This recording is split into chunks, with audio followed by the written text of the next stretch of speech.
Valencia amaneció con un cielo color cobre. Desde el ventanal de su ático en la Gran Vía, Clara Montes miraba la ciudad con una mezcla de calma y satisfacción. En la mesa había 2 copas vacías, el rastro del vino de anoche, y un vestido azul sobre la silla. Era el día del divorcio. Pero para ella no era un final, sino un comienzo. Frente al espejo, ajustó su blazer blanco, se pintó los labios y se dijo en voz baja: «Voy, recupero mi vida». Lo que no sabía era que ese día, la vida también tenía planes para ponerla en su sitio. A las 11, el abogado Sergio Vidal, su exmarido, revisaba documentos en una carpeta gastada. Llevaba meses preparándose para este momento, en silencio. Cuando Clara le pidió el divorcio, no discutió. Solo dijo está bien y se marchó a su pequeño despacho junto al puerto. Desde entonces, había aprendido a no hablar, solo a observar. Y a leer, sobre todo los detalles que otros pasan por alto. En el juzgado de Valencia, el aire olía a papel y desinfectante. Clara llegó con su abogada, Lucía Ferrer, vestida como quien asiste a un evento social. Cabello rubio suelto, gafas oscuras y una sonrisa que desbordaba seguridad. Sergio entró unos minutos después, con su viejo maletín de cuero y un traje gris que ya no seguía la moda. Aún así, su postura era tranquila, contenida, casi profesional. La jueza María Garzón, de unos 60 años, abrió la sesión. Montes contra Vidal. Sentencia final de divorcio. Lucía, la abogada de Clara, habló primero. Mi clienta ha contribuido de manera decisiva al éxito económico del matrimonio, administrando con visión y sacrificio los bienes que ahora deben dividirse equitativamente. La jueza asintió. Luego le tocó a Sergio. Mi representado, dijo su abogado, Eduardo Serra, reconoce el esfuerzo de la señora Montes, pero recordamos que los activos principales fueron financiados por el fallecido padre de él, el señor Tomás Vidal, cuyo patrimonio se encontraba en fideicomiso hasta hace pocos meses. Clara cruzó las piernas. No parecía preocupada. En su mente, todo estaba resuelto: el ático, la empresa de marketing, la casa en Javea. Todo lo había dejado en manos de los mejores abogados. La jueza leyó los puntos básicos del acuerdo. Entonces Clara tomó la pluma, sonrió con suficiencia y firmó riendo, mirando a Sergio. Al fin libres, ¿no?, dijo en voz alta, provocadora. Un murmullo se extendió entre los presentes. Sergio no respondió. Solo la observó, con esa calma que desespera a quien está acostumbrado a ganar con gestos. ¿Hay algo gracioso, señora Montes?, preguntó la jueza sin levantar la vista. Nada, su señoría. Solo un cierre feliz, respondió ella. El sonido de su risa quedó flotando entre los techos altos del juzgado. Pero antes de que la jueza levantara la sesión, un funcionario entró y le entregó un sobresellado.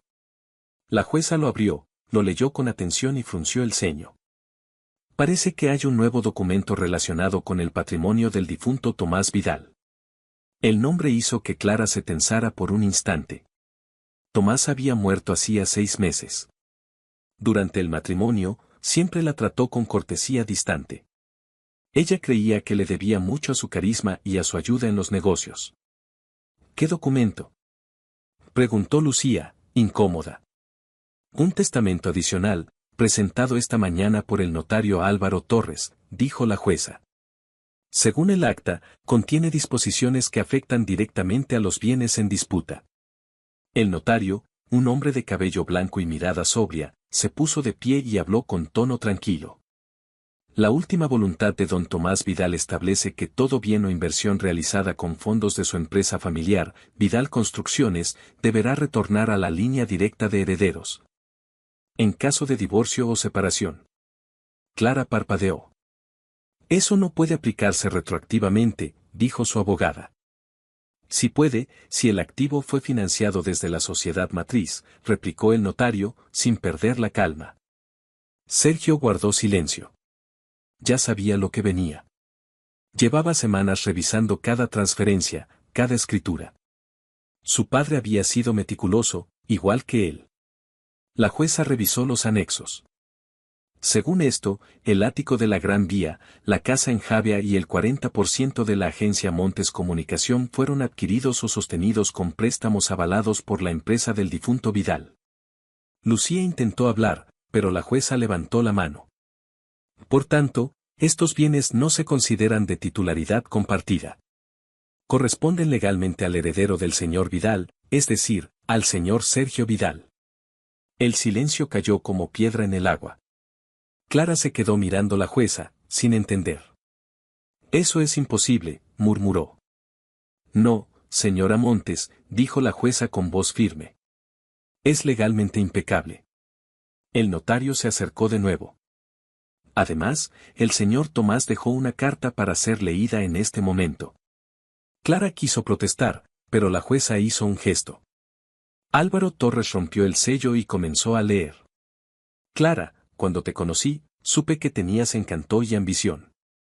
Pero también vi en ti la sombra de quien solo construye si puede quedarse con la mitad. Si lees esto, es porque decidiste reírte mientras mi hijo perdía su hogar. A veces el dinero habla más claro que las lágrimas. Mi herencia no es venganza, es equilibrio. Lo que diste por tu voluntad, no te será devuelto. Lo que no respetaste, jamás te pertenecerá. Las palabras fueron un eco helado en la sala. Clara bajó la mirada. Sus dedos aún sostenían la pluma con la que había firmado. Sergio no sonrió, pero algo en su gesto cambió. Era la serenidad de quien ha visto cómo la justicia llega sin levantar la voz. La jueza golpeó suavemente la mesa. Con las pruebas incorporadas, el tribunal declara cerrado el proceso. Los bienes en disputa quedan adjudicados al señor Vidal conforme al testamento de su padre. Clara se levantó, pálida, con los ojos perdidos. Lucía intentó hablarle, pero ella no respondió. En un rincón, Sergio se colocó el sobre en el bolsillo del traje, con la misma calma con la que se cierra un libro que ya no duele.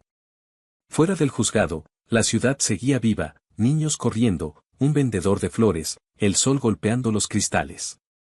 Clara salió al mismo tiempo que él. ¿Estás feliz?, dijo ella, apenas un susurro. Sergio la miró con una mezcla de cansancio y paz. No. Estoy en paz, que no es lo mismo. Ella se alejó con pasos vacilantes, mientras su risa, aquella risa de triunfo, se disolvía en el aire como humo. 2 semanas después del juicio, Valencia parecía otra ciudad. El invierno había llegado sin pedir permiso, y el viento del Turia recorría las calles con un silencio casi educado. En el ático de la Gran Vía, que ya no le pertenecía, Clara Montes cerraba una maleta a medio llenar. El nuevo administrador del edificio le había dado un plazo de 3 días para entregar las llaves. El administrador, irónicamente, trabajaba ahora para Vidal Construcciones, la empresa del hombre del que se había divorciado riendo. Solo 3 días, repitió en voz baja, como si al decirlo pudiera alargar el tiempo. Solo 3. Encima de la mesa quedaban los restos de una vida diseñada para las apariencias, fotografías de viajes, invitaciones de eventos, premios de publicidad con su nombre. Todo eso ahora era peso muerto. La agencia Montes Comunicación había sido absorbida por la filial de la familia Vidal, el 40% que ella poseía ya no era suyo. Los clientes que antes le enviaban flores, ahora no contestaban sus llamadas. El sonido de un mensaje interrumpió el silencio. Era de Lucía, su abogada. El juez rechazó la apelación. No hay nada más que hacer. Clara dejó el teléfono sobre la cama. Por primera vez en muchos años, no sabía a dónde ir. En el puerto, Sergio Vidal caminaba entre las grúas y el olor a sal. Había vuelto a su rutina de ingeniero estructural, en una oficina pequeña pero suya. Sin cámaras, sin discursos. Solo planos, café y trabajo. Cada mañana revisaba el correo y encontraba mensajes de antiguos clientes, felicitándolo por la serenidad con que había llevado su caso. Él no contestaba. No había nada que celebrar. Un día, sin embargo, recibió un sobre. Era del notario Álvaro Torres. Dentro había una nota breve y una llave metálica. Tu padre dejó un anexo que debía abrirse tras la sentencia. Ven mañana. Al día siguiente, Álvaro lo esperaba con una caja de madera oscura. Dentro, documentos y un sobre más pequeño. Tu padre fue meticuloso, dijo el notario. Este anexo tiene que ver con algo que nunca quiso perder de vista, la dignidad de su hijo. Sergio abrió el sobre. Hijo, el dinero arregla poco, pero protege. No quise que ella te destruyera por dentro. Por eso guardé un detalle más. En el fideicomiso hay una cláusula a tu nombre, un terreno frente al mar, en Denia. No lo vendas. Construye algo que dure más que el resentimiento. A veces, la verdadera venganza es seguir viviendo con propósito. Sergio se quedó en silencio. Afuera, el cielo estaba gris, pero no triste. Era un gris de calma. 3 días después, Clara llegó al edificio de su antigua agencia para recoger sus cosas. Los empleados la miraban con ese respeto incómodo que se tiene hacia alguien que ya no manda. Sobre su escritorio encontró una caja etiquetada, personales. Dentro, además de recuerdos, había una carta sin remitente. La caligrafía era familiar. No te deseo mal, Clara. Solo que un día entiendas que el éxito no se mide por las veces que te aplauden, sino por las veces que puedes mirarte sin vergüenza. S. Clara guardó la carta en el bolso y salió. En la puerta, se detuvo a mirar el logotipo nuevo de la empresa, Vidal y Partners Comunicación. La ironía era perfecta. Esa tarde se refugió en un café del Carmen. Desde la ventana, vio pasar a parejas riendo, turistas tomando fotos, y pensó que alguna vez creyó que todo eso era la vida. Ahora solo veía reflejos vacíos. Pidió un café solo y sacó su teléfono. Entre las notificaciones había un correo sin leer, enviado por un contacto llamado Fundación Vidal. Convocatoria abierta, programa de becas para jóvenes arquitectos. Proyecto, reconstruir espacios abandonados frente al mar. Un archivo adjunto mostraba los planos de un centro comunitario en Denia, firmado por Sergio Vidal. El corazón de Clara se encogió. Denia. El terreno del testamento. Abrió el plano, estructuras de madera, ventanales al Mediterráneo, espacios abiertos, un diseño austero pero humano. Al final, una dedicatoria. Para quienes confundieron éxito con ruido, y ahora buscan silencio. Ella comprendió que aquello era más que un proyecto. Era la respuesta de Sergio a todo lo ocurrido. No una venganza, sino una lección. Semanas más tarde, se mudó a un pequeño apartamento en las afueras. Vivía con lo justo, un colchón, una mesa, una cafetera. Por las noches escribía en un cuaderno. No cartas ni excusas, sino pensamientos sueltos. En una de las páginas anotó.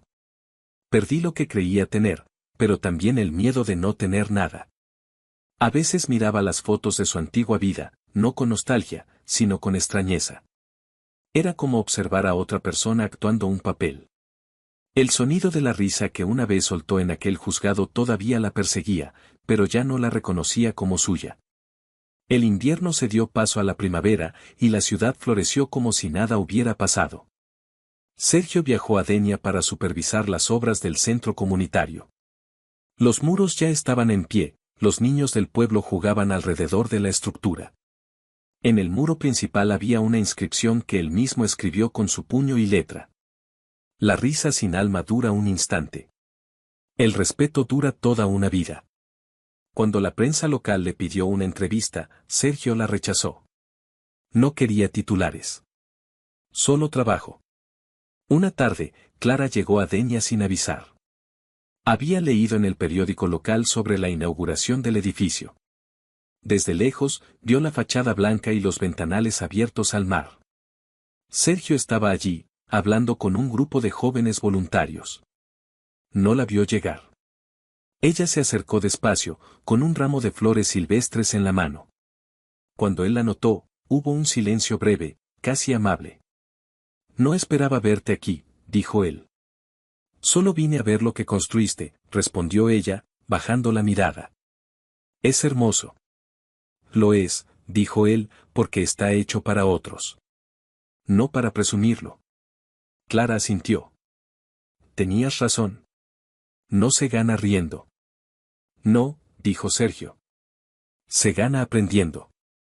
Ella dejó las flores sobre una piedra, junto a la entrada. Gracias por no odiarme. Nunca tuve que hacerlo, respondió él. Ya lo hiciste tú sola. No hubo más palabras. Ella se alejó por el sendero de arena, mientras el viento agitaba su cabello. Sergio la observó desaparecer entre las luces del atardecer. No había rencor en sus ojos, solo paz. Sabía que algunas heridas no se curan con tiempo, sino con propósito. El mar golpeaba suavemente las rocas, como un recordatorio de que todo vuelve, pero no igual. Esa noche, cuando el sol se hundió detrás del horizonte, el nuevo centro abrió sus puertas por primera vez. Niños, ancianos y voluntarios llenaron las salas. Entre los aplausos, Sergio se quedó mirando la inscripción en la pared y pensó en su padre, en la carta, en el día en que todo cambió. Había perdido un matrimonio, sí, pero había recuperado su nombre. Y en ese instante entendió lo que su padre quiso decir en la carta. Construye algo que dure más que el resentimiento. Sergio sonrió por primera vez en mucho tiempo. No de triunfo, sino de calma. El eco de una risa antigua, aquella que una vez lo humilló, se perdió en el mar, ahogada por el sonido de las olas. Y así, entre el silencio y el viento, se cerró el capítulo que había empezado con una carcajada. Y terminó con algo mucho más fuerte, la dignidad intacta.